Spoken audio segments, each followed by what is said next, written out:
Good morning, everybody. We're going to be doing our morning gratitude. Today is the 7th day, and it is the 27th. So let's go ahead and write this. And like I said, I just come on and do this with you all so that you can practice gratitude and not be alone. So what I suggest you do is when you watch this, grab a notebook and write 10 things that you're grateful for. Okay? So I'm going to go ahead and get started on my morning gratitude list, and then I'll read it over. If y'all have any questions too, let me know. I think what I'm going to do next week too, because what I've been doing is filming my videos on the weekends and editing them. And obviously I premiered them this week. So next week, I want to premiere more videos. I just like to do the most, you guys. So good morning. So I'm going to do teaching videos, and I've been actually listening to this book, The 48 Laws of Power. And it's really, really interesting. I haven't sat down and read it, but I've been listening to the audio version on YouTube. And I know I was doing some teachings from this book as well, The Art of Seduction. So the only thing, and I want kind of like feedback on this, I'm so cool with talking about these books, but they're evil. So my only concern is I don't want to be teaching people to master the art of insinuation or use the demonic power of words to sow confusion. Confuse desire and reality, the perfect illusion. But I want to talk about these books. So I need to figure out, I want to do like one teaching, and then I think I should finish this book because I was talking about this on my channel. So I think I may just do live streams next week too. I don't know. I'm going to figure it out. What I'm trying to say is I'm going to be releasing 2 videos a day, 2 pre-recorded videos, Monday through Friday. And then we'll do the gratitude as well. I think that these books are really useful because obviously people in your reality are doing this as well. Unless by the grace of God, you have attracted in somebody that is an amazing human being that you can trust. When you are in the courting phases of a relationship, I'm so sorry, but the news flash is people play games, right? We all know this. Everybody plays games. Unless by the grace of God, you have met somebody that is like right off the bat, just an amazing individual that is ready to commit to you, and you can tell that they are not playing games with you. For the most part, people are playing games in the courting phases of a relationship. So that's why I find these books really important. Now, the 48 Laws of Power, this book is more strategic in terms of conquering, okay, and getting what you want out of life. The Art of Seduction more surrounds relationships. The 48 Laws of Power goes more into business, goes more into strategic understandings of life, and understanding that, this world is filled with con artists. This world is filled with people that prey on the weaknesses of others, and how to recognize that. And also, just amazing tips on how to really not get played. Stop playing yourself, right? So I definitely want to go over this book on my channel. This is definitely something that we are 100,000 million% going to talk about, because it's things that I even see other YouTubers doing, which I think is so hilarious, and the viewers have no idea what's going on. But this book is a really, really great strategic business book, okay? Especially even if you work in like a 9-to-5 corporate ladder kind of place, this book is going to give you amazing tips for how to climb the corporate ladder, okay? If you're creating your own business. And I was just talking to a friend about this. I had sushi with a friend yesterday. She, I don't know if you guys have heard of the YouTuber or the podcaster called Call Me Daddy or Call You Daddy, Daddy Gang. Anyways, she just did an interview with Miley Cyrus, and she's getting completely dragged. And my friend is going to be interviewing for that position. And I was talking to her about how a lot of people online want to hear. They don't want, a lot of people want to, I'm just going to read the rule. Okay. We'll just read the law. Okay. Let me see. Where is it?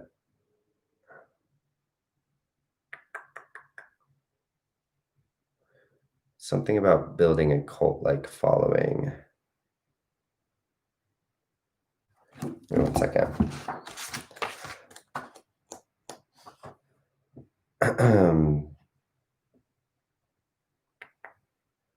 Okay. Law number 27. Okay. Play on people's need to believe to create a cult-like following. Okay. People have an overwhelming desire to believe in something. Become the focal point of such desire by offering them a cause, a new faith to follow. Keep your words vague but full of promise. Emphasize enthusiasm over rationality and clear thinking. Give your new disciples rituals to perform. Ask them to make sacrifices on your behalf.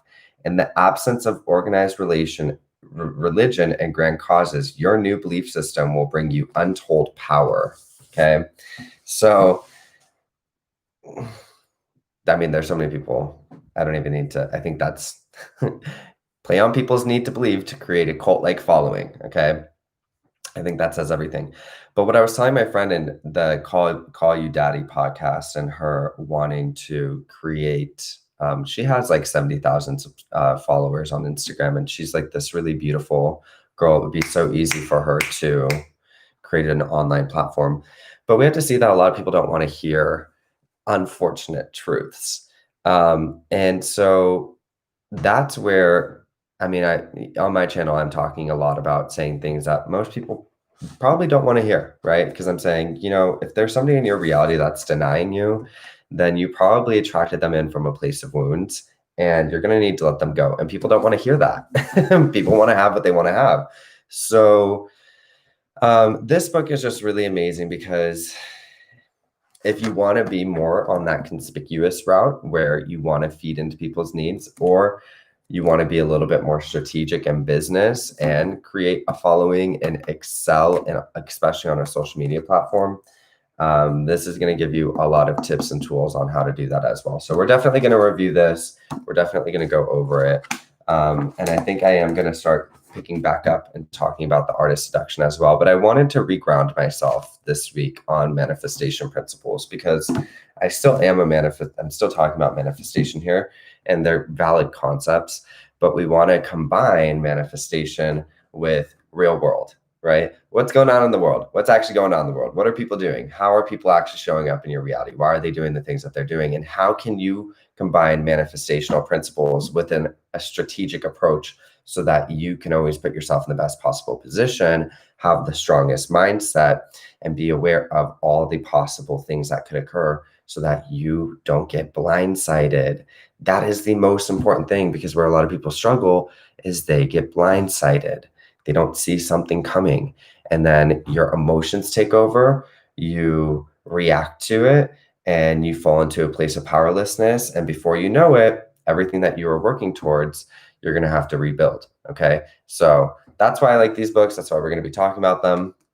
But you're going to see that I'm going to be putting out even more content next week, just ramping it up, because why not? I don't play. I came to slay. That's it. Okay. Good morning, everybody. Good morning, Irene. Gorgeous rising and great afternoon. Love it. So I'm going to start writing my gratitude. I know I talked, it's been 10 minutes. I haven't even done gratitude yet. Use this opportunity right now to just write down a quick list of 10 things that you're grateful for and indulge in it so that you can start your day off or your afternoon off in the best possible position. Okay. So let's go ahead and get started.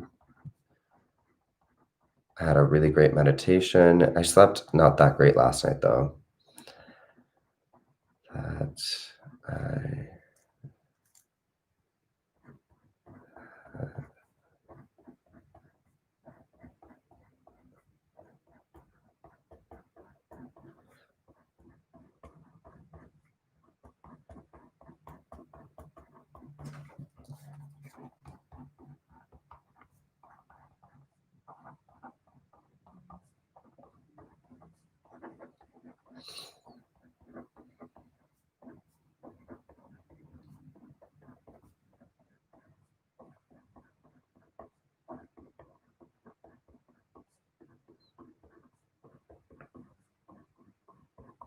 In the video that I put out today, okay, so I wrote, I'm so grateful that I had an amazing meditation this morning because I see it manifesting in my reality. So the video that I put out today, I was really trying to make the point that what I see a lot of people, and it's like, it's sad. I see a lot of people online fearing their thoughts.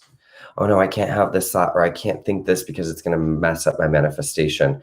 Now, obviously, we want to gear our mindset in a good direction, right? So when we have contradicting thoughts, we obviously don't want to sit there with them.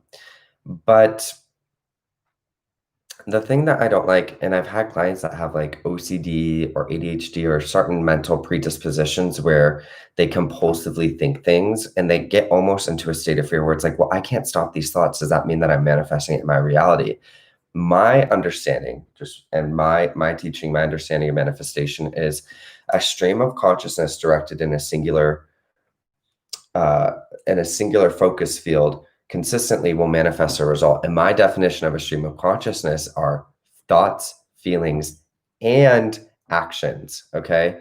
So if you are not taking the action associated with the thought, then you don't really have to worry about it manifesting too much. You may see something pop up in your reality, but as long as you don't act upon it and you are able to recognize it and step back and give yourself that space to heal and redirect, then it's not going to create in your reality.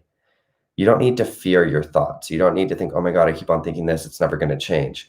As long as you, even a positive action with a negative thought could be like, okay, I'm feeling this right now. I'm going to honor it and I'm going to slowly move in a different direction. It's okay that I'm feeling this right now. I'm allowing myself to feel this and then taking better actions like getting up, doing a to-do list, all these other things. The thoughts will slowly change. The main thing that I wanted to say though is as long in the transition period when you're causing change in your life, as long as you're not taking the associated action and perpetuating a storyline by repeating the same action over and over and over again, expecting a different result, then you're going to be okay. If you have a thought, let's say a negative thought just pops up in your mind, you don't need to go into that fear of, oh my God, this is going to create my reality. You just need to redirect. Okay, I thought that and it's okay. I'm not going to judge myself for it. What am I going to do now? What is the action I'm going to take? Am I going to honor this emotion? Am I going to do something? Am I going to take some purposeful action? It's more about what you do with the substance, right? And that makes sense. It makes sense. It's logical. Okay. You know what I find sad about all this with the specific people? I wish people would have a little understanding that some people have been with someone for years and have no understanding towards that person. Do I still believe in the Neville Goddard SP concept? I definitely like the direction you're going, by the way. So to give background, mm, I was never a Neville Goddard teacher. If you really watched my videos, if you really watched my previous content, the things that I always highlighted was people have free will. Okay. Everything is showing up in your reality is a mirror of your state of being. Okay. And if you can shift your state of being and let go of things that are no longer serving you, you're going to manifest the things that you actually desire to experience.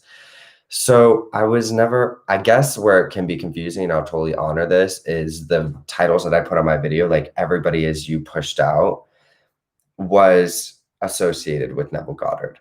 But when I actually talked about the specific things that I was saying, was more understanding that if you can take good, purposeful action and combine that with good intentions and shift into a stream of consciousness consistently, you'll see a result. The thing that got a little messy on my channel is the free will thing, right? And I spoke up against a group of people that I didn't agree with how they were saying things. So I was never necessarily a Neville Goddard teacher, more just a manifestation lifestyle mindset coach that used some of those topics because I had seen other people talking about it. And I was like, oh, okay, I get this, and put my own spin on it. But I think that worked to my disadvantage because then people were coming to my content assuming that I was saying the same thing that other people were saying. And that's why I've kind of hit a reset button with the content that I put out, and I took a lot of things down and I wanted to restructure it because I'm still saying the same message. I'm just being a lot more blunt with it, obviously, and I'm not using those titles anymore. So my whole understanding of a person when it comes to manifesting a person is it's all about you. It's all about your conception of self. And you have to be willing to let go. That's why even in like previous videos too, my biggest technique for manifesting was letting go. Because when you let go and you allow and you feel good and you're showing up as the version of yourself that has what you want to experience, which in previous coaching that I've done with people, I always like when I did coaching calls like months ago, I would always tell people, you don't want to be laying in bed pretending somebody's next to you. You don't want to be having imagination, like conversations with somebody, imagining conversations. You don't want to be doing any of that. You want to be more asking yourself, if I was this version of myself that had what I wanted to experience, what would I be doing today? Where would I be hanging out? How would I be dressing? What actions would I be taking? Regardless of the person, who is that version of me, and shifting into that version of you. And that's where we will see those things manifest. Now, there is a potential for manifesting a specific thing, right? There is a potential for manifesting a specific thing. If I set and I've seen this before, I set the intention, like for instance, Leo or Alexandra, I wrote that I want to be friends, or I set the intention a long time in the Facebook group. I'm going to be friends with Leo or Alexandra. The person that I went and got sushi with yesterday is like one of her best friends. And they like hang out all the time, and she manifested into my reality. And so I'm just laughing because I already know there's going to be a day where I take a picture with her. But anyways, yes, did I manifest it? Did I set that intention? Is that a specific person? Yes. But what have I done along the way? I've let it go. I don't think about it every day. I really don't care. And that's where you have to let go, because a lot of what I see with the Neville Goddard community is this necessant, almost obsession of like, I need to think about it every single day. I need to send the energy. And it's more, to me, manifestation is how you're showing up in your reality. So am I taking actions that are moving me towards what I want to experience, or am I staying stuck? Okay. And that's where we want to really view how we're showing up in our reality. Do I have any tips on how to accept your aging looks? I'm going to be 30 in a few months, and it's hard to feel like I'm no longer pretty as I used to be, and still in school, entering the dating world. Okay, so there's so many things that you can do with this, though. So I want to say here, you can really turn back the clock. You really can, with your mindset. Okay, so I'm looking younger and younger every single day. I'm loving how I'm looking. Have the proper mindset, but then also start taking care of your body too more. So integrate some workouts into your daily routine. Like if you are feeling insecure about it, if you're feeling like you're no longer like looking how you were, then I'm going to ask, how much alcohol are you drinking? Are you smoking weed or taking recreational drugs? Are you eating highly saturated foods and not drinking a lot of water? And are you working out? Do you have any sort of skincare routine? And are you taking any sort of supplements, right? Things like that. Because we want to combine, like I said, the mindset with the version of you that has what you desire to experience. So the version of you that is feeling like you're going back in age would be not, putting toxins into your body, eating healthy, getting in a lot of sleep, and working out. So we first want to start in the mindset. So I'm healthy. I'm loving the way I look. I'm turning back the clock. I'm feeling vibrant. I'm feeling youthful. I'm feeling jubilant in my reality. I'm waking up each day. I look bomb. I look so good. I look just as good as those 20-year-olds. But then, so this is where I've also said in my videos too, you got to walk it like you talk it. So yes, we want to start off like that, but then we got to say, okay, girl, I'm telling myself I'm looking as good as those 20-year-olds. Let me make sure. And I was just talking to a friend about this too. She just turned 30 and she's like, Dylan, because I'm 26, she's like, something changes when you turn 30. And she was saying how she'll have one drink and her feet will start swelling. If she gets drunk, like her body swells now because she just turned 30. So I'm 26 and I understand I'm not, things start changing in your body as you age too. So that's where you want to see here, when it comes to turning back the clock and really feeling youthful and vibrant, and that it is all about how you're taking care of your body too. So am I getting in 4 to 5 workouts a week? Am I drinking excessive alcohol, or am I drinking because alcohol is so it's really not good for you. I mean, it is literally, and it's just crazy to me that people drink alcohol. I understand it's nice, it's a social experience. I like alcohol. I like wine. Okay, I drink wine. But it's literally a toxin. Like it's literally a toxin. My hair is messy, you guys. I'm sorry. It's literally a toxin. It dehydrates your body. I mean, it's so bad for you. So you want to look at those different aspects too, right? And get your eating on point, water intake. Somebody asked me in my most recent video, what is my skincare routine? To be honest, to be 100% honest, my skincare routine is drinking water. I don't even put on I maybe wash my face once a week. I put SPF if I go outside running, and that's it. So I have skincare products, but I don't use them because my skin just naturally looks this way from the water that I drink, from how I'm feeding my body, for how I'm taking care of my body. So that's why I say, most of the changes, you have to think your body too, it all starts internally, right?